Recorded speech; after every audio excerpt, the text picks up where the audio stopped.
कुरो हाम्रो भोलि एउटा मेडिकल क्याम्प छ जो चाहिँ प्रत्येक ड्राइभरहरूलाई चाहिँ हामीले एउटा मेडिकल टेस्ट गराउँछौँ। त्यो चाहिँ हामीले कुमानी बोर्डमा राखेको छौँ। अब हाम्रो यहाँ अहिले जति पनि ड्राइभर भाइहरू तपाईँहरू हुनुहुन्छ, अब सबैजना त अब टाढो टाढोबाट पनि आउनु भएको होला यहाँ होइन, तर अब सबै जति छ यो चाहिँ एकदम म्यान्डेटरी छ। तपाईँहरूको आफ्नो आफ्नो एरियामा पनि गर्छ होला सायद होइन, तर यो चाहिँ म्यान्डेटरी छ। म्यान्डेटरी भन्नाले अब रेकर्ड हुन्छ, यसको रेकर्ड बस्छ होइन, ड्राइभरको हेल्थ कस्तो छ के छ, आफ्नो एरियामा कुन कुन ड्राइभरलाई के बिमार छ हामीले उनीहरूलाई अवेर गर्न सक्छौँ कि फला ड्राइभर हुनसक्छ हाम्रो मान्छे कस्तो छ भनेदेखि खाइरहेको छ, लागिरहेको छ, हिँडिरहेको छ, केही असरै पर्दैन, तर अब उसलाई ब्लड टेस्ट गराउँदाखेरि त्यहाँ कुनै एउटा बिमार निस्किन सक्छ जसमा कि उसलाई त्यो विषयमा कुनै ज्ञानै छैन कि मलाई यो बिमारले छुइरहेको छ भने।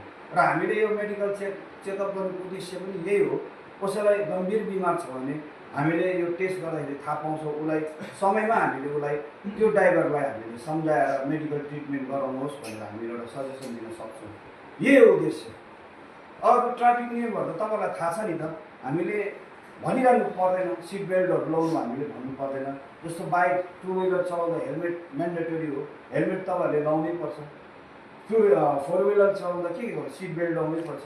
तपाईँहरूको गाडीको पेपर्स अप टु डेट हुनै पऱ्यो, लाइसेन्स अप टु डेट हुनै पऱ्यो, अनि मेन कुरा गाडीको ब्रेक कम्ती गर्नु पऱ्यो, स्पिड चलाउनु भएन, जसले गर्दा चाहिँ तपाईँहरूलाई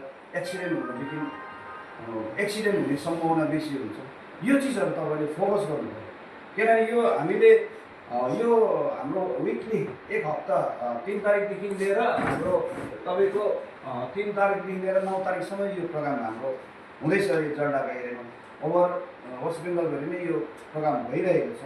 र हामीले आज यो 30औं दिनको प्रोग्राममा चाहिँ अब तपाईँहरूलाई बोलाउनुको उद्देश्य यही हो, तपाईँहरू पनि अवेर हुनुहोस् यो विषय लिएर।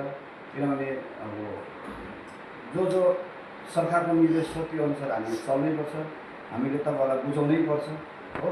तपाईँहरूले पनि बुझ्नु जरुरी पनि छ। किनभने सानो सानो कुरोले नै ठुलो इन्सिडेन्ट हुन्छ। कसैले ओभरलोड बोक्छ, तपाईँहरूको ट्याक्सी होला, कसैको पिकअप